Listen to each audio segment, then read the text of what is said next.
Welcome back again to the class. तो part 1 में हमने किया था DNA isolation. Now we are moving on to part 2 अपने वीडियो का एंड अपने चैप्टर का।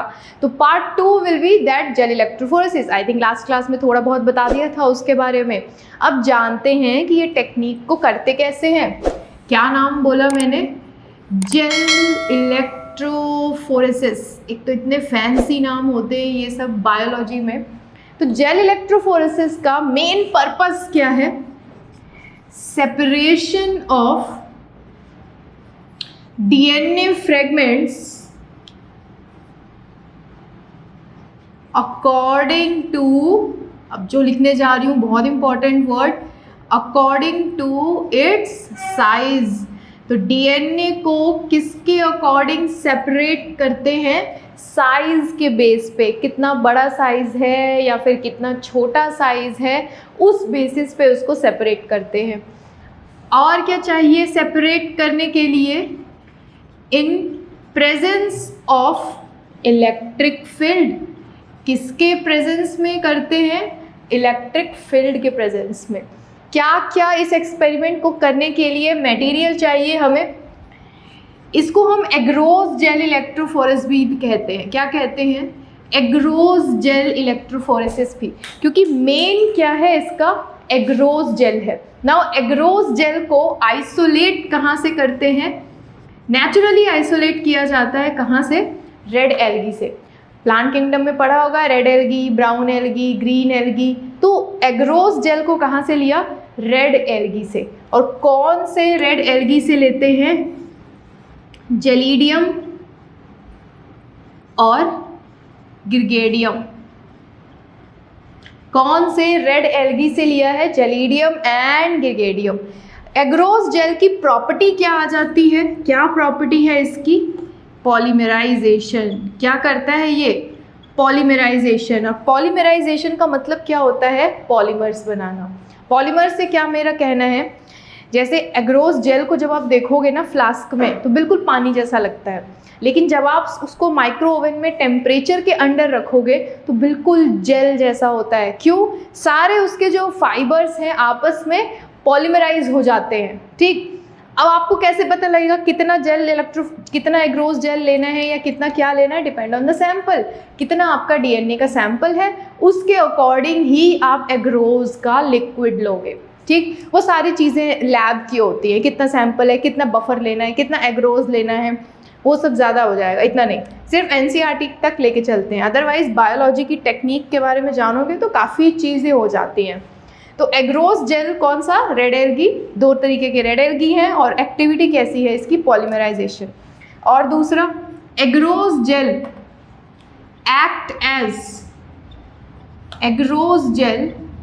एक्ट एज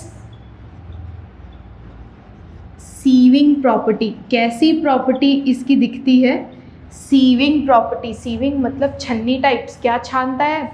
डीएनए के छोटे छोटे फ्रेगमेंट्स को। अब जब आप इसको माइक्रोस्कोप में देखोगे ना, कुछ इस तरीके से लगता है, कुछ इस तरीके से,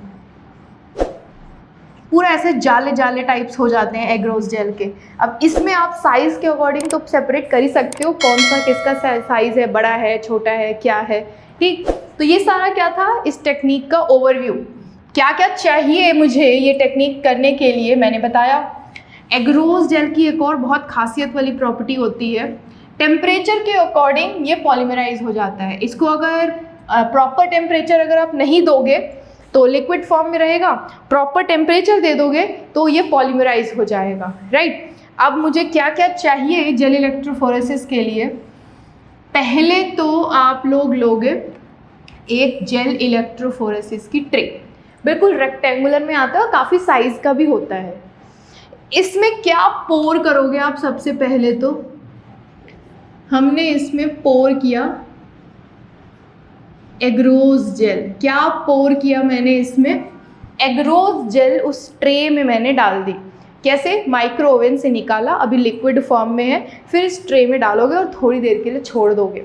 थोड़ी देर के लिए छोड़ोगे, फिर उसको टच करोगे, बिल्कुल एकदम सॉलिड भी नहीं कह सकते हो, सेमी सॉलिड भी नहीं कह सकते हो, वर्ड पॉलीमराइजेशन ही यूज़ करेंगे इसके लिए, वैसा हो जाएगा बिल्कुल जेल जैसा। उसके बाद आप क्या करोगे, इसमें डालोगे एक कॉम्ब लाइक स्ट्रक्चर। क्या डालोगे इसमें? कॉम्ब लाइक स्ट्रक्चर, जैसे कंघी होती है ना, वही, इसीलिए कॉम्ब लाइक स्ट्रक्चर बोला है। जेल डालने के बाद इस साइड आप इसमें एक कॉम्ब को फिक्स कर दोगे, ठीक। जब आप कॉम्ब को निकालोगे तो ये ऐसे वेल्स बन जाएंगे। क्या है ये? वेल्स। क्या बन जाएंगे? वेल्स। और वेल्स का मतलब क्या है? इसी वेल में आप अपना सैंपल लोड करोगे। क्या लोड करोगे? सैंपल को लोड करोगे, ठीक। अब ये वेल सपोज करो मैं इसको नाम दे देती हूँ first, second, third, fourth, fifth, six और सेवन। तो इससे भी ज़्यादा वाली वेल होती है। जितना बड़ा साइज़ लोगे ट्रे का, वेल्स का नंबर बढ़ता जाएगा। साइज़ छोटा लोगे, वेल्स का नंबर उतना ही रहेगा, ठीक। अब यहाँ से मेरा सैंपल लोड होगा, ये बेसिक, ठीक। उसके बाद क्या ध्यान रखना है, डीएनए के ऊपर चार्ज कैसा होता है? नेगेटिव चार्ज होता है। अब इस चार्ज के अकॉर्डिंग मैं डीएनए को करूँगी सेपरेट, ठीक। केमिस्ट्री में पढ़ा होगा आपने एनोड और कैथोड, राइट, पढ़ा ही होगा एनोड और कैथोड। मैंने कहा जेल इलेक्ट्रोफोरेसिस किसके प्रेजेंस में कर रहे हो? अप्लाइड इलेक्ट्रिक फील्ड के प्रेजेंस में। तो एनोड और कैथोड ये दो इलेक्ट्रोड्स हैं। यहाँ एनोड कैसा है? नेगेटिवली चार्ज, और कैथोड कैसा है? Positively charge. सैंपल को लोड कहाँ करोगे? एनोड साइड पे। सैंपल कहाँ लोड होगा? एनोड साइड पे। सैंपल लोडिंग किस साइड होगी? एनोड साइड पे। सैंपल को मैंने कर दिया लोड, स्विच को कर दिया ऑन। अब इसमें पूरे ट्रे में इलेक्ट्रिक फील्ड रन करेगी। उस इलेक्ट्रिक फील्ड के बाद क्या होगा? ये जो आपको वेल्स दिख रहे हैं ना, इस वेल में से डीएनए ट्रैवल करना शुरू करेगा, बिकॉज एग्रोस जेल है। अभी डायग्राम बनाया, बिल्कुल नेट जैसा स्ट्रक्चर होगा। अब यहाँ से ट्रैवल करेगा। अब मैं फर्स्ट वाले वेल के लिए डायग्राम बनाती हूँ। यहाँ से मुझे सिर्फ ऐसे दो फ्रेगमेंट्स दिखे, इससे ज़्यादा नहीं दिखे। सेकेंड वाले में बनाती हूँ।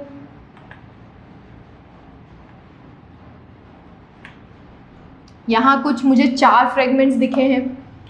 थर्ड वाले में अगर मैंने बनाया, इसमें भी बस ऐसे ही 2 फ्रेगमेंट्स दिखे। फोर्थ वाले में मुझे ऐसे पतले पतले कुछ ज़्यादा ही फ्रेगमेंट्स इसमें दिख गए, बिल्कुल ऐसे दूर तक ट्रैवल करते हुए, पूरा कैथोड के एंड तक ट्रैवल करते हुए, राइट। ये मुझे दिख गए फोर्थ वाले वेल में इतने फ्रेगमेंट्स। फिफ्थ, सिक्स, सेवेंथ में क्या हुआ? ये डाला हुआ है सैंपल, ये डाला हुआ है सैंपल, और ये फिफ्थ, सिक्स, सेवेंथ में कुछ भी मुझे ट्रैवलिंग उसकी दिखी ही नहीं। ये फिफ्थ, सिक्स्थ, सेवेंथ क्या शो कर रहा है मुझे? Undigested fragments. क्या है ये? Undigested fragment. अनडाइजेस्टेड का मतलब है डीएनए को हमने टेस्ट ट्यूब में से निकाला, रिस्ट्रिक्शन एंजाइम डाला, रिस्ट्रिक्शन एंजाइम ने कट किया, लेकिन रिस्ट्रिक्शन एंजाइम कभी कभी अपना काम प्रॉपर तरीके से कर नहीं पाता। अब यहाँ क्या हुआ? कुछ फ्रेगमेंट्स को रिस्ट्रिक्शन एंजाइम कट नहीं कर पाया, उसको क्या बोला है? Undigested fragments. तो नीट में क्या होता है ना, कभी कभी ऐसा डायग्राम दे देते हैं, लेबल नहीं कर रखा, ऐसे क्यूब्स बनाए हुए हैं, उसमें से आपको पूछा जाता है कि which well depict the undigested fragments. तो आपको डायग्राम में देखना पड़ेगा कौन से वाले फ्रेगमेंट्स में कोई भी ट्रैवलिंग नहीं दिख रही है, तो वो अनडाइजेस्टेड फ्रेगमेंट में आ जाएगा।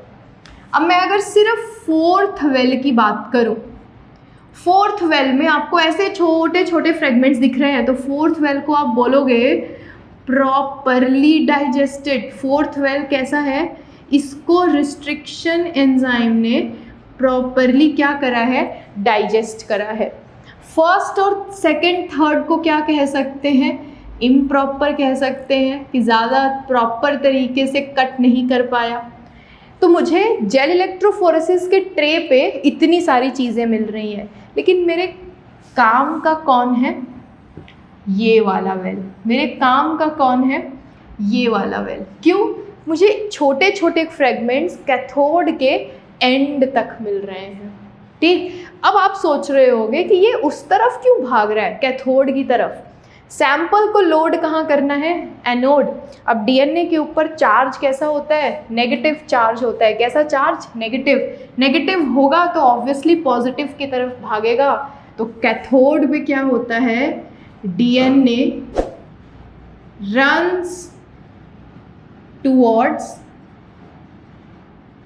Cathode electrode. क्यों, क्योंकि डीएनए खुद कैसा है, नेगेटिवली चार्ज, तो ऑब्वियसली पॉजिटिव की तरफ भागेगा। तो इसमें से याद क्या रखना है, सैंपल की लोडिंग कहाँ हो रही है, एनोड साइड पे। रिजल्ट कहाँ मिल रहा है, कैथोड साइड पे। और फिगर देख करके समझ में आ जाना चाहिए अनडाइजेस्टेड डीएनए फ्रेगमेंट्स कौन है, प्रॉपरली डाइजेस्टेड कौन है, और इम्प्रॉपरली डाइजेस्टेड कौन से फ्रेगमेंट्स हैं। ये थी जेल इलेक्ट्रोफोरेसिस की टेक्निक। अब आपको तो लग रहा होगा बिल्कुल मैम ने तो एकदम लैब में बैठा दिया है, राइट। सही बात है, बायोटेक्नोलॉजी लैब ही लैब है। पूरी डीएनए को आइसोलेट कर दिया टेस्ट ट्यूब में से, ट्रे यूज़ कर ली हमने। अब क्या बचा है, एक और चीज़ बची है लेकिन अभी। अब इस पूरे ट्रे में से इसको निकालोगे कैसे, आँखों से जब फिजिकली देखोगे ना तो समझ में नहीं आता है। इसके बाद क्या करना पड़ता है, हमें डाई ऐड करनी पड़ती है। क्या ऐड करना पड़ता है, डाई ऐड करना पड़ता है। और डाई में भी कौन सा डाई ऐड करना पड़ता है, एथिडियम ब्रोमाइड। कौन सा डाई ऐड करना पड़ता है, एथिडियम ब्रोमाइड। एथिडियम ब्रोमाइड के अलावा आप इसमें मिथाइलिन ब्लू भी यूज़ कर सकते हो, एंड बाकी काफ़ी डाई होते हैं। लेकिन एनसीईआरटी ने जिस डाई की बात करी है, एनसीईआरटी वाली है एथिडियम ब्रोमाइड। इस डाई को डालने के बाद क्या स्टेप करोगे, ऑटो रेडियोग्राफी। क्या करोगे इसके बाद, ऑटो रेडियोग्राफी। ऑटो रेडियोग्राफी का मतलब होता है in presence of UV rays, in presence of UV rays. Dye डालने के बाद इस पूरी ट्रे को यूवी रेज के अंदर डालोगे तो आपको क्या दिखेगा इसके बाद, डार्क ऑरेंज कलर बैंड। कैसे बैंड दिखेंगे, dark orange colour band. Colour याद रखना है, कैसा कलर है, dark orange colour band. Dye का नाम एथिडियम ब्रोमाइड। उसके बाद यूवी रेज, काफ़ी बच्चे कंफ्यूज हो जाते हैं, एक्स रे है, यूवी रे है, गामा रे है, कौन सी रे है, यूवी रे। और प्रोसेस को क्या कहते हैं, ऑटो रेडियोग्राफी, राइट। अब मुझे ऑरेंज कलर के बैंड दिख गए, प्रॉपर मुझे साइज़ पता लग गया कौन सा छोटा है। लेकिन कलर दिखने के बाद अभी एक लास्ट स्टेप और बचा है, और इस लास्ट स्टेप को कहते क्या है, वन वर्ड में, इल्यूशन। क्या कहते हैं, इल्यूशन। जैसे डीएनए आइसोलेशन का लास्ट स्टेप था स्पूलिंग, यहाँ पे है इल्यूशन। इल्यूशन का मतलब क्या होता है, cutting out dark colour orange bands. Orange bands को क्या करेंगे हम, कट आउट कर लेंगे। ये नहीं सीजर घुसाया और कट आउट कर लिया, उसका भी तरीका है, लेकिन यहाँ पे उस प्रोसेस को क्या कहते हैं, इल्यूशन। स्पूलिंग और इल्यूशन में बिल्कुल कंफ्यूज नहीं होना है। स्पूलिंग डीएनए आइसोलेशन में है, डीएनए के थ्रेड को निकालने को स्पूलिंग कहते हैं, और यहाँ पे इस ट्रे में से ऑरेंज कलर की बैंड जेल इलेक्ट्रोफोरेसिस में यूज़ करने को इल्यूशन कहते हैं। ठीक, तो आई होप ये पूरा जेल इलेक्ट्रोफोरेसिस का प्रोसेस समझ में आया होगा। तो मेरा एक क्वेश्चन है, डीएनए के साथ साथ क्या जेल इलेक्ट्रोफोरेसिस आरएनए के लिए यूज़ हो सकता है, बताना ज़रा मुझे कमेंट बॉक्स में इसका आंसर। क्या इसको तुम आरएनए के लिए यूज़ कर सकते हो। अब आरएनए भी तो होते हैं ना, डबल स्टैंडर्ड आरएनए भी होते हैं। चलो सिंगल स्टैंडर्ड छोड़ो, डबल स्टैंडर्ड आरएनए क्या यूज़ कर सकते हो जेल इलेक्ट्रोफोरेसिस। या फिर एक और क्वेश्चन, क्या डबल स्टैंडर्ड आरएनए पे रिस्ट्रिक्शन एंजाइम काम करता है कि सिर्फ डीएनए पे काम करता है। ये क्वेश्चन है मेरा इस जेल इलेक्ट्रोफोरेसिस से रिलेटेड। नेक्स्ट क्लास में मुझे कमेंट बॉक्स में इसका आंसर चाहिए। ठीक, अब जेल इलेक्ट्रोफोरेसिस हो गया दूसरा स्टेप। पहला था डीएनए आइसोलेशन, अब तीसरा आपका स्टेप आता है पीसीआर। क्या स्टेप आता है तीसरा? पीसीआर। कोविड में बहुत सुना होगा आरटीपीसीआर रिपोर्ट, आरटीपीसीआर रिपोर्ट, बिना आरटीपीसीआर रिपोर्ट के इधर एंट्री नहीं है, उधर नहीं जा सकते, वही वाला पीसीआर। आरटीपीसीआर का फुल फॉर्म क्या था? बहुत ज़्यादा न्यूज़पेपर में छपता था आरटीपीसीआर के बारे में कि आरटीपीसीआर में पॉजिटिव रिपोर्ट आई है, नेगेटिव रिपोर्ट आई है, वही वाला पीसीआर। तो पीसीआर की full form polymerase chain reaction, और ये RTPCR reverse transcriptase polymerase chain reaction. PCR आज के टाइम पे इतनी यूज़फुल टेक्निक है, बिना पीसीआर के कोई चीज़ें क्योर करना बहुत मुश्किल है। पीसीआर मुझे यहाँ पे क्या काम करवाएगा? डीएनए आइसोलेशन से हमने डीएनए निकाला, जेल इलेक्ट्रोफोरेसिस से उसका फ्रेगमेंट सेपरेट किया, अब पीसीआर से क्या करेंगे? इनकी बनाएंगे मल्टीपल कॉपीज़। कितनी? बिलियंस में। क्योंकि अगर मैंने यहाँ से एक कॉपी निकाली है, अब आप समझो कि लैब में काम कर रहे हो और सैंपल ख़राब हो गया, तो क्या सारा प्रोसेस फिर करोगे? फिर से डीएनए आइसोलेट करोगे, फिर से जेल इलेक्ट्रोफोरेसिस करवाओगे? ऑब्वियसली नहीं। इतना रिसर्च में वैसे ही इतना ज़्यादा मनी लग जाता है इन सब चीज़ों में। तो हम क्या करेंगे, ये जो सबसे छोटा वाला फ्रेगमेंट है इसकी हम बनाएंगे मल्टीपल बिलियन कॉपीज़, और सारी कॉपीज़ बना करके लैब में रख लिया। अब सैंपल अगर कंटेमिनेट हो भी गया तो यहाँ से वो बिलियन कॉपीज़ को एक्सट्रैक्ट कर लेंगे। तो तीसरा नंबर डालना पीसीआर का, तीसरा नंबर डालो पीसीआर के बारे में। और आई थिंक इस वीडियो में ज़्यादा हो गया जेल इलेक्ट्रोफोरेसिस के लिए। तीसरा पीसीआर नेक्स्ट वीडियो में भी कवर कर सकते हैं, तो will continue with the next video and PCR से ही शुरू करेंगे वहाँ पे। ओके।